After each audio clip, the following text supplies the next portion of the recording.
Hi everyone. Hello. Thank you so much for your patience and for being with us in this kind of unconventional space, but that's sort of the point. My name's Olivia. I'm the director of this piece and the co-creator of the short story project. It's delightful to have you all here for our inaugural event. We're very excited. So you're coming on the adventure with us. We're figuring it out as we go, but we're really excited for this. I'd like to introduce my fellow co-creator of the project, Zach, Desmond. If you'll bear with us just for a moment, we want to tell you just a little bit about the project, but if you want to read more, you can scan one of our QR codes that says Connect. Basically, we created the short story project to combine the worlds of literature and theater. We wanted to bring together new writers or emerging writers or people who haven't yet been published but should be, to present their work to more people and to bring theater audiences into bookstores and bookstore people into the theater. So that's kind of our idea here.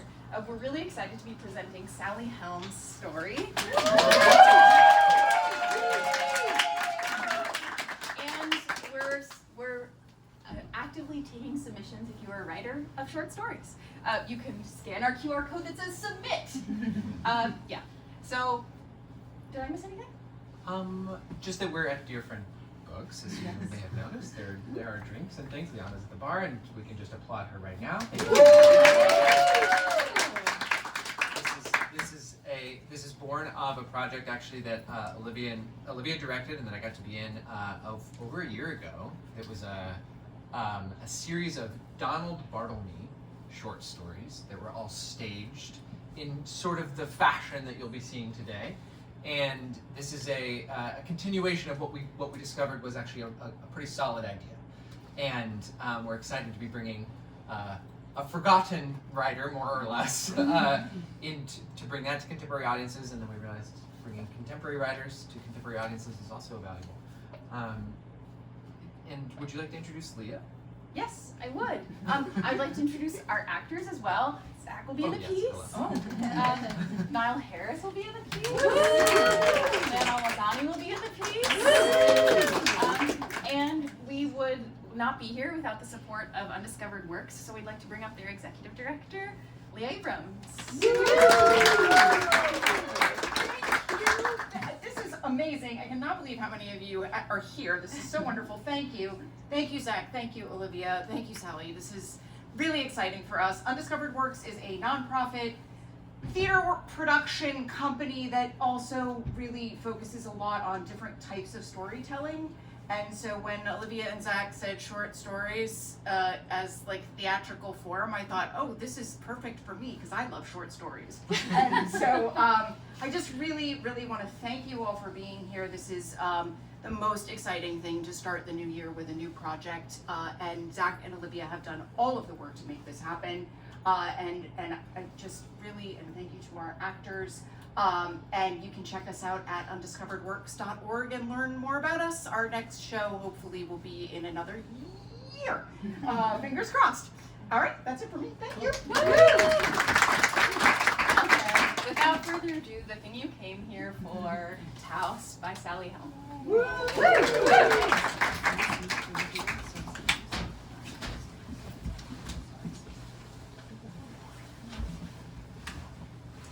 My dad has apparently spent years worrying about the sycamore tree in our backyard, but he's only telling me now. It has spindly branches, he says, and a spindly trunk. Look how much smaller it is than the others. Look how it has to reach for the sun. That part of the roof, He says, thrusting his fingers towards the house. shades it. I never knew that would be a problem. Some trees like the shade, and some like the light, so I didn't know. I've called the guys about it. They tell me there's nothing I can do. What guys, I ask. And he can't explain exactly. The guys, the gardeners, he can't remember. The landscaper was a recommendation from his friend Tom Paulson, and she was great. She did drought resistant before everyone did drought resistant. But this sycamore thing has him pissed off. I've tried everything it could be in terms of water. He says. And if it's the shade, then this was baked in from the beginning. It doesn't matter, we're selling the house. At this, he sighs an angry sigh and thrusts his fingers into his pocket. And he gives the roof a venomous look. The landscaper moved to that hippie town, Taos. This from a man who once told me that the best day of his life was an acid trip he spent in a park in San Francisco. I don't understand why he's acting like all of a sudden he hates hippies. That's nice for her, Yeah, fled the scene of the crime. he says, and gives the tree a significant glance. I feel like when he says this, he's thinking of my mother. She left us both 2 years ago, moved to an island near Portugal with a man she met at work. I just turned 16, so I get why he's angry, but we don't really need to be displacing that onto some random landscaper. I tell him, joking, that we will disclose this issue of the dwarf sycamore to the new owners as part of tomorrow's inspection. He responds, not joking. I don't think it'll keep them from buying the house. Dad, of course not, Could be a problem with the soil. he says, barely listening. I tell him that he needs to get a life. Not in so many words, but I roll my eyes and say that Evangeline is coming over in like 5 minutes and could he please give us some space? He says, Fine. in a more serious tone than I had expected. Usually when I tell him to get a life, he tells me to get one too. I glance back at him from the steps leading up to the kitchen door and he's still just standing there, staring up into the branches of the tree. Probably because my dad has been talking so much about the sycamore, it occurs to me to suggest to Evangeline that we should take our photos outside in nature. She's down, but she doesn't want to do the backyard. She says it'll look too domesticated. What? You want Brian to know you're wild and unleashed? Brian is her boyfriend, These photos are for my portfolio. she says. They're mostly not even going to be of me. But you do want me to take a couple of you. I mean, while we're out there. I take a photo of her now, on the back porch in a white folding chair, pulling blister tape off of her heel. Then I send it to Brian. He'll love that one. Wait till you have a boyfriend. I'm going to send him so many pictures of you, like, drooling. We decide to go down the steep side of the canyon and bring our photo project objects and just see what happens. The project is called Is This Trash? and it involves us taking weird style pictures of things we found at the dump. A bent whisk, a purple plastic dreidel, a Russian wooden doll. We photographed them in front of Evangeline's makeup mirror, on my front lawn beside some tiny gravestone that we made out of cardboard, and around a little doll table pretending to have tea. Today we're imagining some kind of cowboy vibe, something involving cactuses and dirt. We bring our 2 cameras and Evangeline's fancy zoom lens. It takes us a while to pack because we have this whole system involving foam pieces that we got from a packing supply store, which we use to line our backpacks in a special way to keep the camera safe. It's probably not necessary, but now that we've started doing it, it feels silly on any given day not to take the precaution. The photos look good. We find ways to make the objects look like living parts of the desert. We also take pictures of each other, posing among the sand-colored rocks. It gets dark before we're quite ready, and we try a few more shots as evening falls of the bear standing on top of the spreading crown of a low-down purple cactus. But the flash makes the photos look flat and unprofessional. Anyways, we're hungry. We walk back to my house single file along the winding mountain road. When the cars pass by, I feel an embarrassing thrill at the closeness of death. I don't tell Evangeline, even though she'd probably think it was cool. She likes to go to dark places much more than I do. Probably, I feel different about that for obvious reasons, which are that my mom has depression. She had a major episode when I was 6 and had to be put in a mental hospital in Pasadena. At the time, no one told me where she was. I forget what they told me. My grandmother came to stay, my mother's mother, and she made me watch grainy VCR copies of a TV show that my mother had loved as a child. It was about a cartoon dog who wants to fly a plane. He's always wearing pilot glasses and what I guess is a little pilot hat.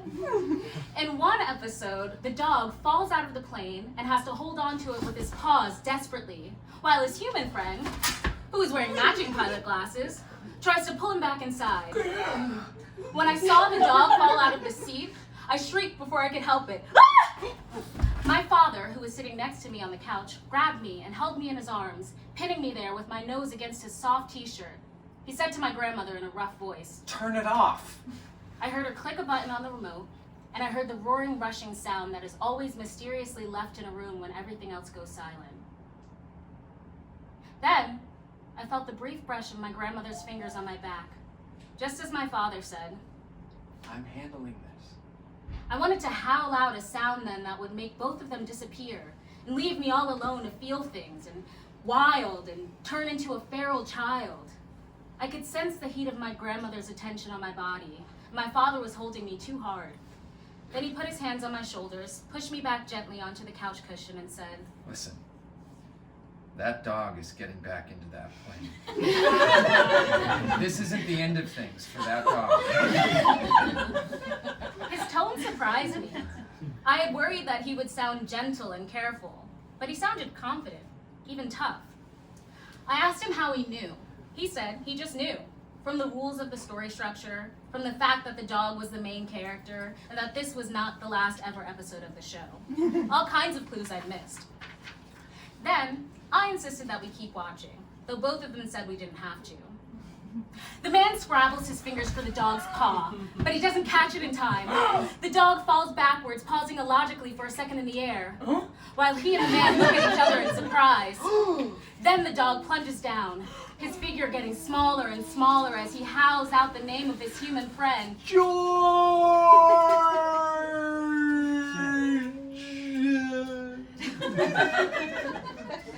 This was exactly what I had been afraid would happen, and why I had screamed in the first place. But now, I felt soberly resigned to watch it unfold. My father had been so naive. He did fall out of the plane, I said grimly, and my dad said, Well, you're right. at the last minute, before the dog hits the ground, the cartoon switches to a side view.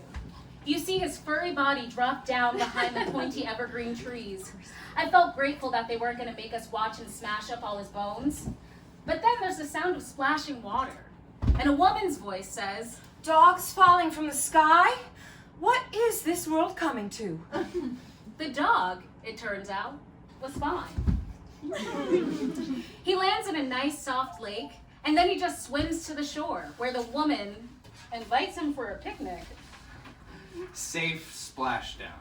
My father said, ruffling my hair. And what did I tell you? I was amazed that my father had been able to predict the future in this way. But still, I felt skeptical. Would a dog really be fine if it fell from a plane into a lake? I said. I was hoping and honestly expecting that he'd tell me yes. Lakes are forgiving. If a dog was lucky enough to fall into a lake instead of hitting the hard ground, all would be well. Instead, he chuckled and said, My little realist. It's a cartoon, sweetie. my grandmother said. In real life, dogs don't fall out of the sky. But if one did, it would die. My father. Even if it landed in a lake. I looked up at him, his face bright with the challenge. He wanted me to take this stoically. I decided that I would. I don't like cartoons that lie, I said. And my dad laughed a long laugh. It isn't a lie, Cassie. My grandmother said. She got up and took the tape out of the VCR. Then she turned around and looked as if she was going to say something else. Not to me, but to him. After a moment, she seemed to think better of it. It sounds like we should try you on documentaries. She said to me. I didn't know exactly what those were, but I feared they were the kind of movies that had no color. I could sense that I had seeded some kind of misunderstanding. Everyone seemed to have forgotten that just a few minutes ago, I had been so scared. We Wilsons like things cut and dried. My father said. Yeah, I said. And yet, My grandmother said. we'll just have to muddle through. When my mother came home from the hospital, she was willing to sit for hours on the grass in her patterned dresses, watching me expand the puddles in the muddy part of our backyard, using beach buckets and kitchen spoons. My conceit was that in this world, the land was the water, and the water was the land. I was troubled by how quiet she was. She often asked me how I felt, if I was okay, And even at least once, whether I had been scared when she was gone. I lied. But I was scared. And I was scared for years and years afterwards that she would die of sadness. Well, now she's on Tercera Island, famous for its green wine. My father and I try to find things to laugh about, and the green wine is a top contender. I wonder if they know it's supposed to be red. He says gravely. And I say, maybe everyone on Tercera Island is colorblind. All in all, we're handling things well. I leave for college at the end of summer, and my dad has decided to sell the house and buy an RV and become a nomad. It's a long escrow, so we'll leave at the same time. I thought I'd be sadder about the house, all my memories and everything, but mostly I'm just glad he's not getting stuck. I don't want to worry about him like I worried about her. I try not to worry about her anymore either. She's happy now, so it's not hard. When Evangeline and I get home, it's fully dark, and my dad is back in a good mood, not obsessing over some random tree. He makes us sit beside him on the kitchen stools and show him the pictures of our objects among the cactuses. He's one of the only adults who gets why this is interesting. He designs movie sets for a living, which is kind of a similar thing. He helped us paint those tiny gravestones and gave us tips on how to set them up. When Evangeline leaves, Dad and I sit together for a while longer. We ignore the boxes around us and talk instead about where he'll go on his road trip. The Grand Canyon, maybe? The Great Lakes? The Continental Divide? The next morning, we're heading to the Salvation Army with garbage bags full of stuff in the trunk. When he tells me we have to make a stop along the way, I can tell he's hiding something. Where are we stopping? It'll only be a minute. You can wait in the car. When we get there, I don't wait in the car. He pauses for a moment, as if trying to decide whether to make me, but then he closes the driver's side door and begins to walk up the path towards a little green house. It's a place I don't recognize. One story on a flat street, a few blocks from the canyon, flower pots on the front porch. When we get closer, I see there's a sign affixed to the wall. Hunt Landscaping. Dad, what are we doing? He ignores me and knocks on the door. Someone opens it. A fat man with squinty eyes. He's wearing a blue tank top and looks as if he's been napping. Hello, My father says. I'm a client of Cleo's. Cleo moved. The man says. Yes, I know. Taos. He says Taos pleasantly this time, not with the poisonous edge it had yesterday in the yard. The man leans against the side of the door. You need something? You're Tim, right? Her partner? Business partner? The man looks up at me, and I feel a sudden anguish on his behalf. Was he her partner in both ways? I am angry at my father for bothering poor Tim for no reason, Former. he says, turning back to my dad. Like I said, Cleo moved. My father must recognize a fellow abandoned man. But if he does, he makes no mention of it. But you're the current owner of Hunt Landscaping? That's correct. It's just, I was looking over the contract last night. It has something about quality guarantee. Right. See, I have this sycamore tree. Dad, you should drop this. They both turn to me. I am expecting Tim to look grateful. I feel I am intervening on his behalf. But his eyes keep that same deadened, half-sleepy look. My daughter, Cassandra, is not a natural tree lover. Yes, I am. We're selling the house. Oh, congrats. Look, you're a landscaper. I'd just like a consultation, please. As part of the quality guarantee, I just want to know if there's anything we can do to give the poor sucker a chance. Both of us, Tim and I, hear my father's voice almost break. The poor sucker. He means that sycamore tree. Tim looks behind him, as if hoping someone will step out and say he's needed urgently on a telephone call. But then he tells us to come in. He'll see what he can do. We leave 20 minutes later with a small packet of plant food, a book on trees of California, and an email address for Cleo in Taos. In the passenger seat, I knead the silver plant food packet between my fingers, feeling the liquid moving around inside. The outside of the packet is slick and oily. I look for a hole where the plant food might be leaking out, but I don't find one. This isn't going to be enough for the whole tree, I say. I don't know why I have to be such a bummer about it. That guy didn't know what he was talking about. He flicks on the turn signal with an aggressive energy. Give him a break. Cleo left him.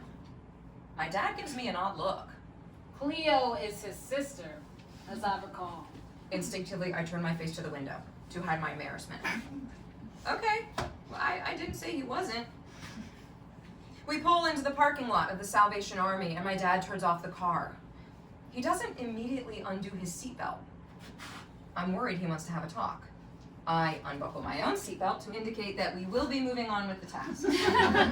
I get out and open the trunk and take a trash bag in each hand and walk to the drop-off bin. The bags are too bloated to fit in the opening, so I rip open the tops, pour the clothes and the shoes through the chute, and press the clean bags into a nearby trash can because now they have holes in them and they are of no use to anyone. That night, something interesting happens. Dad leaves his computer open when he goes to the door to get pizza, and I glance at the email that he's writing. It's to Cleo. Dear Cleo, it begins. It's been a long time since we last saw each other. How are you? I am well enough. Sadie left me for a man who owns an online chat room business. I always hated the internet. I hope you are doing well in Taos. Hey, I've thought of you often over the years. You were such a comfort to us during a difficult time. It is still wonderful to look out at all of the plants in the yard. They really are beautiful. In a way, that's why I'm writing. And it's a silly thing, really a bit of a crazy thing. I'm moving out of that house now, after 15 years. You might remember you planted 3 sycamore trees in the backyard, 2 on the north side and 1 on the south side. The one on the south side has just never grown the way it's supposed to. It's smaller than the others. I've attached a picture. I know it's silly to think about this when I'm about to move on, but I was just wondering, is there anything we should have been doing all these years to help it grow better? Maybe it's something we can pass along to the new owners. Maybe we weren't giving it the right fertilizer. Is there anything special about sycamore trees that I ought to know? I have racked my brains. Thanks for considering this very small thing after so long. Hey, I'm actually going on the road for a while after I sell this place. I think I'm going to be passing through Taos. What would you say about getting a drink if I do? My treat, of course. It'd be fun to see you again. After all this time.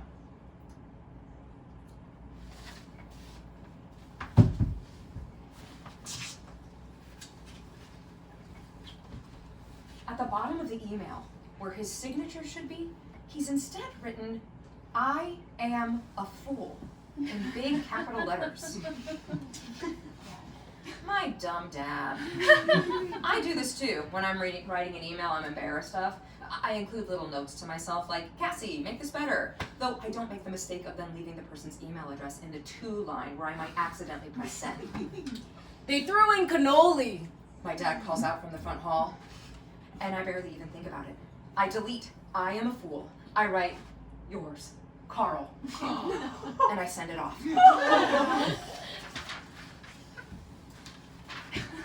He doesn't check his laptop again that night, and when he goes upstairs to get ready for bed, I listen closely until I hear the faucet turn on in his bathroom. Then I sneak over to his computer and I open it. One new message. A 20% off deal from an outdoor supply store. Oh, I want her to write back. I want my father's world to open up to love. That night, I call Evangeline, and I tell her what I've done. I'm like a chaotic matchmaker. I'm whispering, even though my dad is asleep. I am sitting in my closet next to a deflated green duffel and a box of my mom's old shoes. Mm-hmm. Evangeline says, "What's wrong?" Nothing. You think I shouldn't have sent it. Do you feel worried? When she says it, it occurs to me that I do. I am worried that my dad will find out and be mad, I guess. No. Cool. I guess if I was you, I would be worried that he already slept with this woman or something. No, he said he didn't. He said that? In the email. Okay. I am annoyed at her, but I have ways of calming myself down when I feel upset. I speak in a slow and steady voice and soon manage to turn the subject back to her. She tells me that she's worried she accidentally ate strawberries tonight in a mixed fruit tart. She's allergic to strawberries. We talk it over and we decide it's probably fine. Later, in bed, I try to remember every line of the email to see where she could have gotten that idea. Evangeline is always over-dramatizing things. But one thing does stick out to me. Such a comfort to us, he said. And I realize that I do remember Cleo. Or at least I remember someone. A woman in a green dress at our kitchen table, holding a pot of dirt, when my mom was gone. The family buying our house has 3 children. The 2 oldest will share my room, and the youngest one wants to live in the attic.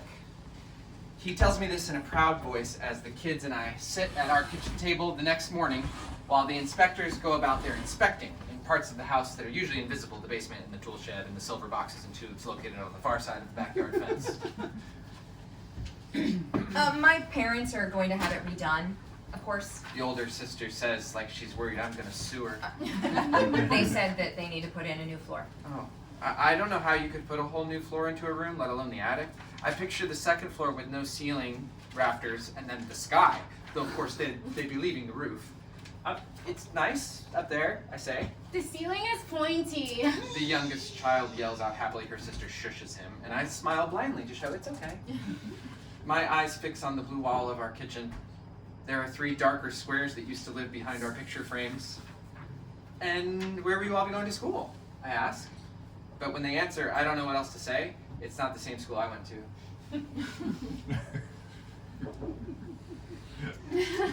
The inspectors come up out of the basement, the parents trailing behind them. One of the inspectors says self-importantly that the inspection has concluded.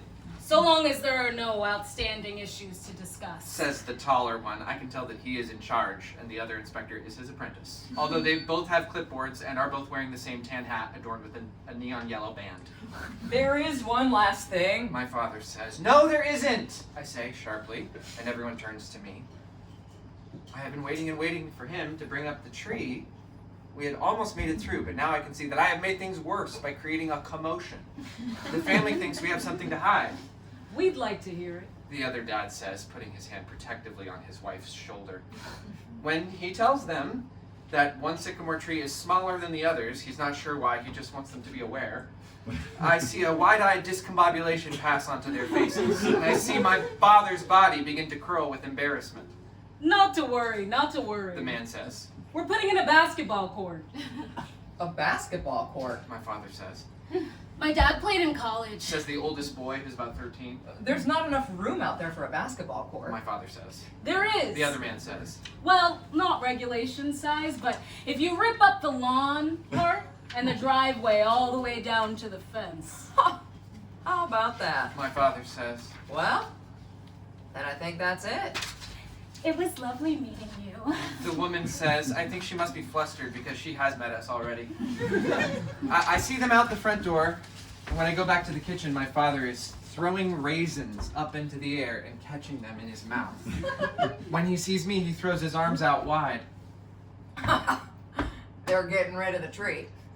I had expecting grief, some kind of tree funeral. But his voice is loose and easy. He tosses a raisin in my direction. It bounces off my cheek. He says, Now I never have to worry about that poor shriveled sycamore ever again. my mom called me during the inspection, but I ignored it. In the late afternoon, I FaceTime her back. She is eating ice cream on a bench. Her hair is loose. It looks like maybe she didn't wash it yesterday. Hi. She says, "Hi," I say. "We're almost moved out. Wow. Want to see the house one last time?" Sure, sweetie. I understand she's only looking at it for me, but I still show her, hoping maybe that she'll feel sad. The faded plaid window seat in her old bedroom, the wooden baseboards revealed now that the furniture has all been moved. It looks so big. She says, but I can tell she's just trying to think of something to say. Then she asks, "How's my father?" "He has a date," I say, exaggerating. "If I have anything to do with it, he will." He does. She says, and I hear something I didn't want to hear, which is genuine relief. "With someone you know," I say, trying harder. "A landscaper," she says, biting off the bottom of her cone. I don't think I know any landscapers. You mean a gardener? What's the difference? Landscapers have a degree, I think. My mother doesn't have a degree, and my father does. I wonder if she's thinking about this. Her name is Cleo," Cleo. she says thoughtfully, then shakes her head. Doesn't ring a bell. "She was around when you were in the hospital." I hardly ever say the word hospital to either of them. I hardly ever even admit that I remember that time, but when I say it now, I do get some reaction that I wanted. There's a zip of energy that passes between us, even over the phone. I have her attention and possibly her worry. What do you mean around? I just remember meeting her then. I remember seeing her at the kitchen table. I guess that's when you were redoing the backyard. As I say this, I know that I already know that he did sleep with Cleo. Somehow I know. Maybe I saw them. I try to think of the image, but I can't call it up. I see an imagined version of the two of them lying in a blue sheeted bed. Cleo in a green dress, and my father's hand in her hair. I don't remember that. My mother says, from a bench on an island off of Portugal. Cleo. Okay. Good for him. That night at dinner, my father tells me he's decided on the first stop for his road trip.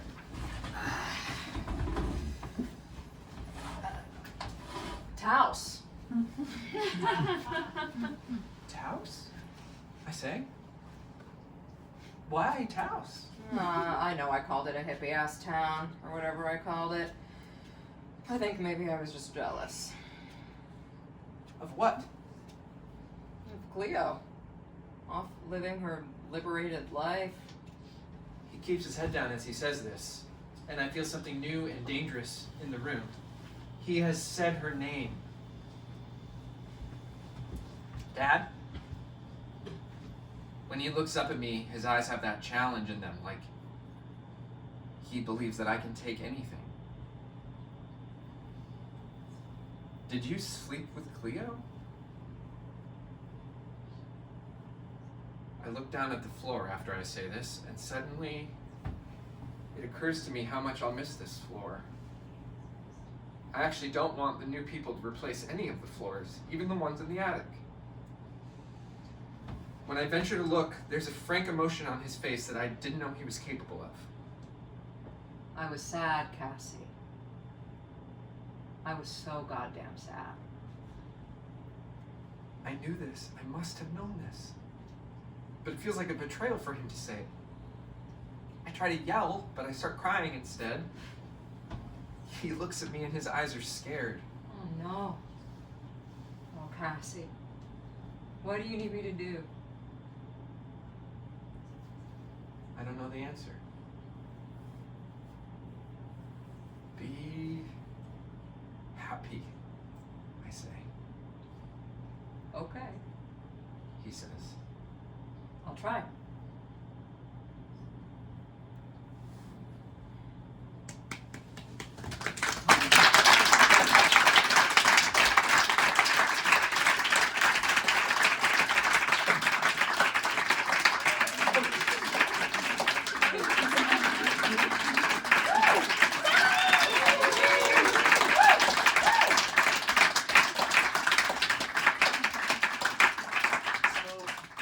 because this is our inaugural event, you're getting to see something that we don't know that we'll ever do again. But we're going to have a brief conversation with Sally, who is the author of the short story that you just got to witness.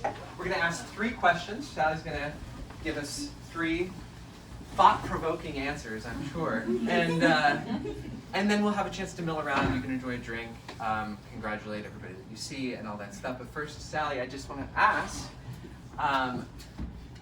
what was it like to actually get to revisit this piece? Because I happen to know that Taos was written several years ago. It was really fun to revisit it knowing that it would be read aloud. I actually found myself hearing Layan's voice in my head as I was rereading the piece. And I sort of, changed a few lines with that in mind. Yeah, I don't know, it's always funny to revisit a piece you wrote years ago. This one does feel, to me, like it sort of is what it is, so I didn't feel the impulse to change it or revise it as much as I expected I might. I think it's not perfect, but it sort of like has the shape that it has. Yeah. And given that you definitely didn't write it to be read on a stage by actors, what did you feel, and you can answer this in real time if you're processing it right now, but what's it like to experience your own work read aloud, lived in somewhat by other people, versus when you are writing it and it lives on a page or just in your own voice? Yeah, I am processing that as we speak while we're here together. I guess one small thing I noticed is that the grandmother character really read a lot more to me in the staged version than in the version on the page. She's like the smallest character on the page, of course, given the other characters get so many more words, but when they're all embodied, they kind of just all are characters. So that was interesting to me. I was like, huh. I mean, she matters to me as a character in the written piece, but she just I don't know, she somehow really felt different to me seeing her, more present in the piece, seeing her live. I also was struck by, there are so many things that I, sort of movements that are described on the page that wouldn't need to be described in theater. Then I walk over and his face looks like this, and I put this in the bag, and I think it was interesting. I think watching that, I was a little bit like, oh, we don't need to say it because they're doing it, we don't need to even say that, which, I don't know, I think it made me wonder if thinking about that when I'm drafting on a page, maybe there's stuff I could cut on the page too. Or maybe not, maybe on the page you need those sort of more stage directions. Yeah. It's definitely a fun experience to deal with the problem of having stage directions that you're speaking in character. That's also moving. That's a fun challenge in the adaptation work. I know that you're also, given that this is also a bridging kind of event between fiction that exists on a page and things that are heard aloud, experienced by an audience. I know that you're a journalist and a podcaster, that a lot of your writing and editing goes into works to be heard. And I'm curious if you have anything to say to any of us, aspiring writers or otherwise, about the relationship between fiction writing, how that informs your journalism and your podcasting, and vice versa.